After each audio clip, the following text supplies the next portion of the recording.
Almost everyone breaks the silence at the exact same moment. Not when they're calm, not when they've truly moved on. They break it when it hurts the most, when nostalgia squeezes the heart, when memories turn physical, when the fear of losing her forever feels stronger than any sense of dignity. And in that precise instant, the hand moves on its own toward the phone. This video starts right there, in that critical, vulnerable moment when you tell yourself just one message, just to check how she's doing. And you don't do it because you're weak. You do it because you're emotionally overwhelmed.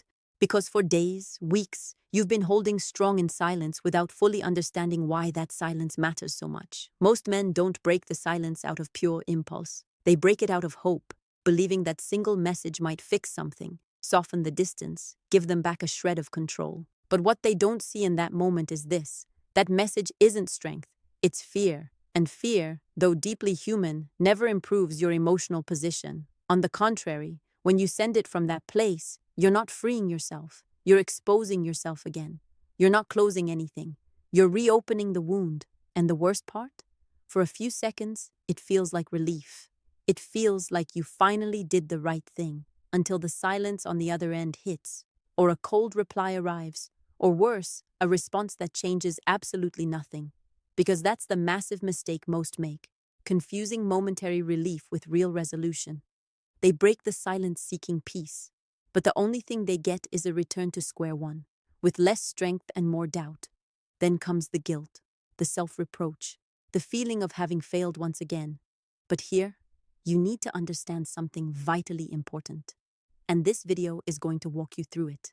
Breaking the silence doesn't define you. What defines you is what you do afterward.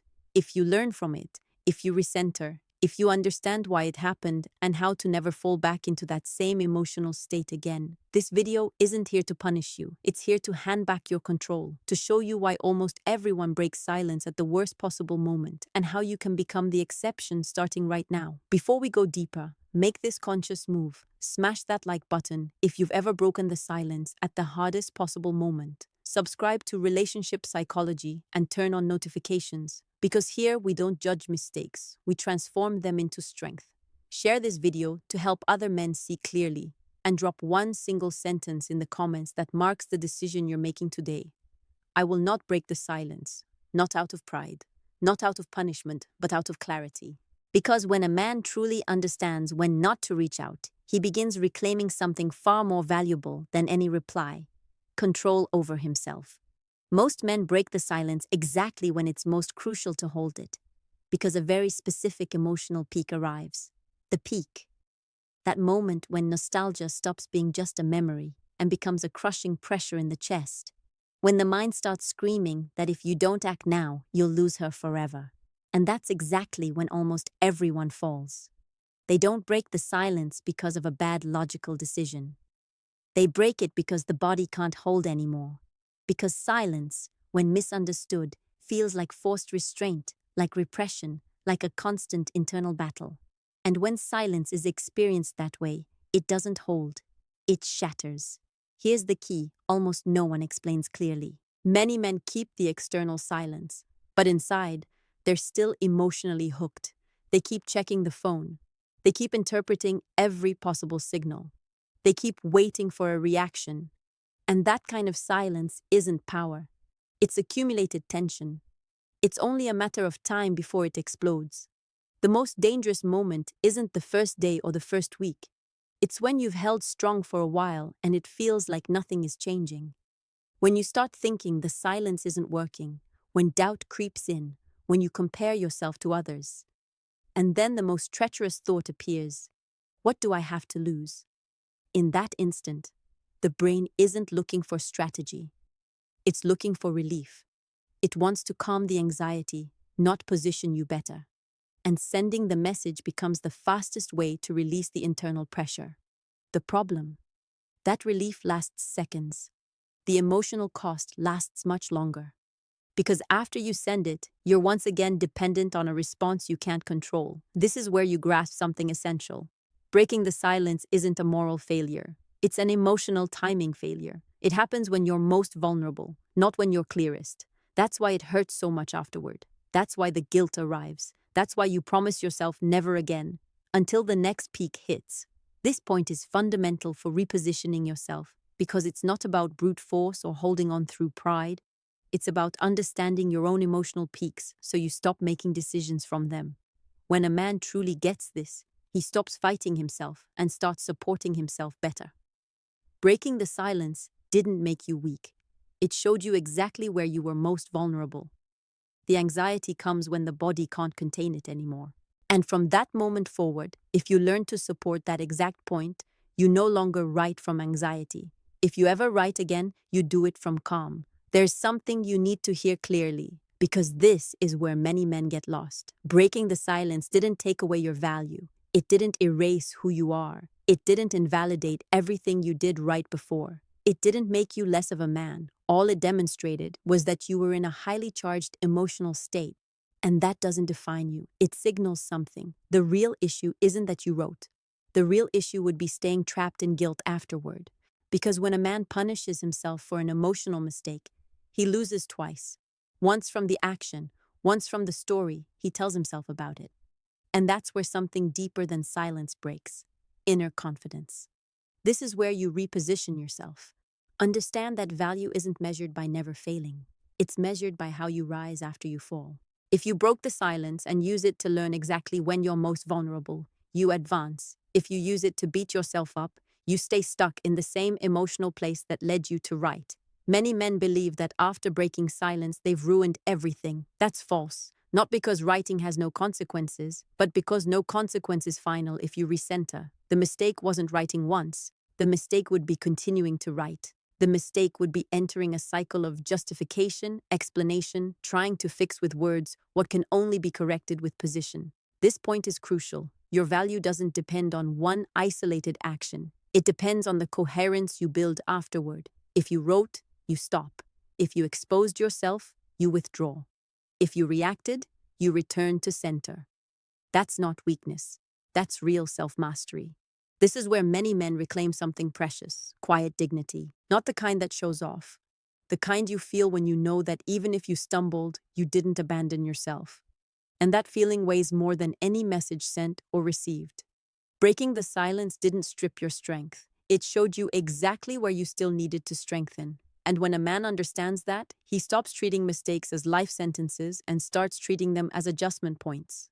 Because real power isn't never falling. It's rising without losing yourself. If you've already broken the silence, the most powerful thing you can do now isn't explain, justify, or fix with more words. The most powerful thing is to stop, to truly stop.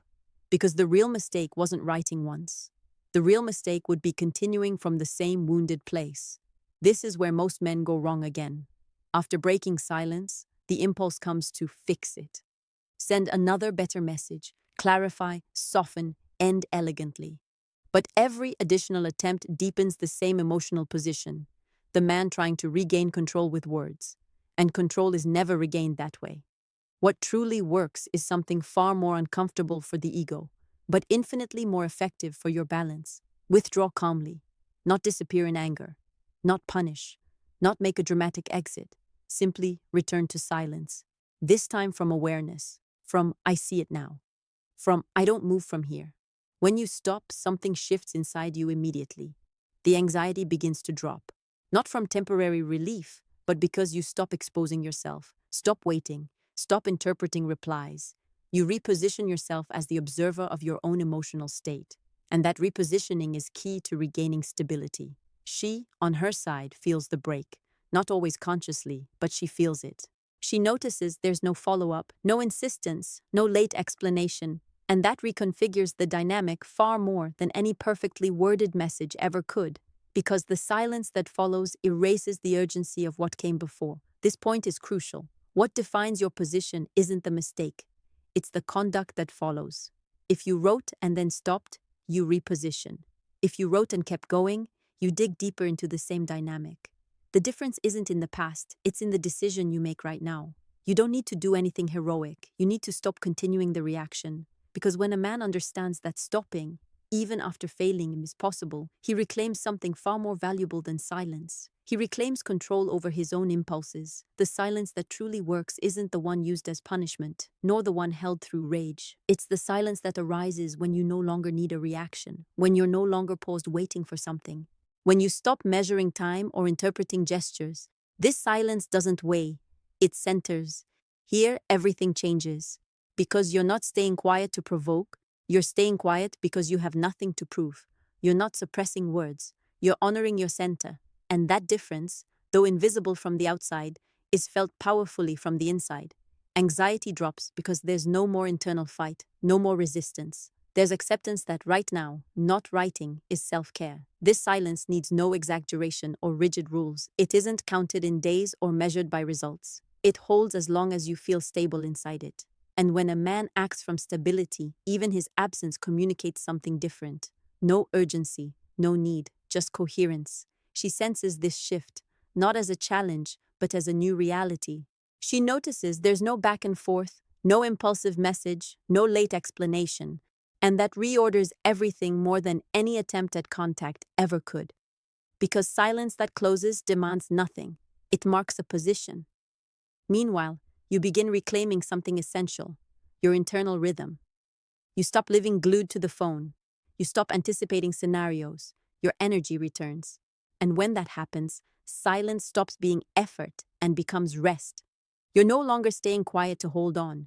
You're staying quiet because you're good like this. This point is crucial because here, silence stops being a technique and becomes the natural consequence of your new position. You don't have to repeat the phrase. You embody it. I will not break the silence, not as a promise, but because you're no longer standing in the place from which it gets broken. This is where you understand something essential. The real change isn't holding longer, it's needing less. Less response, less validation, less immediate relief. And when a man needs less, his presence, even in silence, becomes infinitely more solid. You no longer react to calm yourself. You support yourself until it passes. And there, a powerful truth reveals itself. When you learn from the moment you almost fell, you don't just maintain silence. You become a man who no longer abandons himself when he feels most vulnerable. Everything converges here, not in her reply, not in an external result. Everything converges inside you, in realizing that silence is no longer a strategy you hold by clenching your teeth. It's a position you've chosen because it cares for you, because it centers you, because it brings you back to yourself when it would be easier to lose yourself. If you look back now, you see the pattern clearly. The exact moment almost everyone falls. The instant fear pushes the hand toward the phone. And now you know something you didn't know before. Breaking the silence wouldn't have given you peace. It would only have prolonged the confusion. Today, you don't need to verify it. You feel it. She can walk her path. She can respond or not. She can think whatever she wants. And for the first time, that stops being decisive for your inner state. Not because it doesn't matter, but because it no longer governs your balance. Silence has stopped being waiting and has become the natural consequence of being centered. That's the real conclusion of this video. Understanding that it's not about winning someone back, it's about not losing yourself in your most vulnerable moment. That well-held silence isn't absence, it's internal presence. And when a man stays present with himself, he no longer needs to chase anything. If you've already broken the silence, don't punish yourself. You've learned. If today you choose not to break it, don't inflate with pride. Simply respect yourself. That's the difference between reacting and deciding, between repeating a pattern and breaking free from it. Hold this final truth. It sums up the entire journey. She may have lost something precious, but you gained the most important thing, yourself. Before you go, make this last conscious move. Smash that like button if today you understand why writing wasn't the solution. Subscribe to Relationship Psychology and turn on the bell. Because here, we don't teach you to endure, we teach you to support yourself. And leave one single sentence in the comments that marks your position from this moment forward. I will not break the silence. Not from pride, not from fear, but from clarity. Because when a man respects himself at the exact point where he once betrayed himself, he no longer needs to prove anything. His calm says everything. Yeah, stay centered.